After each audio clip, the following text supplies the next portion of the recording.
Hi my YouTube family. Shri మహావిష్ణువు దశావతారములు 10.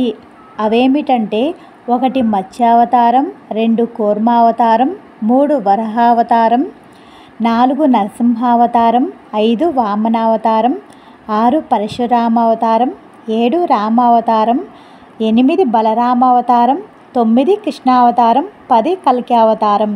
ఈ అవతారాలు 10 కదండి. వీటన్నిటి గురించి అయితే స్టోరీలు అయితే ఉన్నాయి కదా, వాటి గురించి అయితే నేను వీడియోస్ అయితే పెడతాను. ఎక్కడ స్కిప్ చేయకోకుండా చివరి వరకు చూసి సపోర్ట్ అయితే చేయండి. ఇక మనం ఫస్ట్ నుంచి మొదలు పెట్టాలండి. మత్స్యావతారం ఫస్ట్, కానీ దానికంటే ముందు జరిగిన స్టోరీ అయితే చెప్పాలి.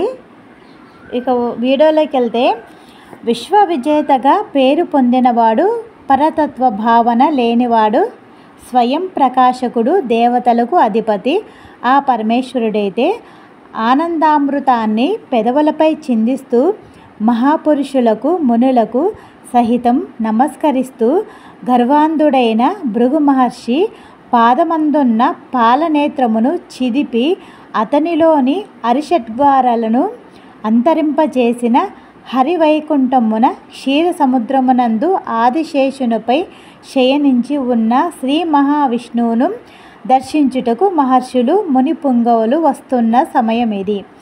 అయితే వైకుంఠమునకు పోవు ద్వారము వద్ద ద్వారపాలకులుగా జయ విజయములు ఉన్నారు. నిరంతరము ఆ జయ విజయములు కుడి ఎడమల నిలబడి స్వామి సేవకు మేలుకొలుపులకు ప్రథమ దర్శనం. వారు తరువాతనే మిగతా వారికి లక్ష్మీ సమేతుడైన శ్రీ మహావిష్ణువుకు ఏకాంతములో భంగం కలిగించకుండా చూడడమే వారి ప్రథమ కర్తవ్యం. ఒక రోజున శ్రీ మహావిష్ణువు దర్శనార్థం బ్రహ్మమానస పుత్రులైన సనక, సనందన, సనత్కుమార, సనత్జాతులు అందరూ కలిసి శ్రీ మహావిష్ణువును దర్శించుటకు వైకుంఠం వచ్చారు. వారిని జయ విజయములు అడ్డుకొని శ్రీహరిని దర్శించుటకు ఇది తగిన సమయం కాదు అన్నారు. మహర్షులు ఎన్ని విధాల ప్రయత్నం చేసినా వారు వినిపించుకోలేదు.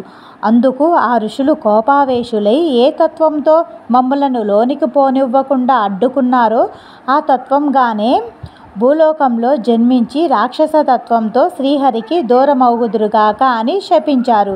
జరిగిన విషయం తెలుసుకున్న శ్రీ మహావిష్ణువు స్వయంగా తానే వచ్చి ఆ మహర్షులలోనికి తీసుకొని వెళ్ళి సకల మర్యాదలు చేసి వారిని శాంతపరిచి పంపాడు.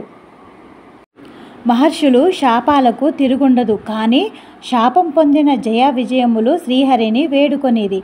స్వామి వారి వియోగాన్ని భరించలేమని ఎంతో దుఃఖించిరి.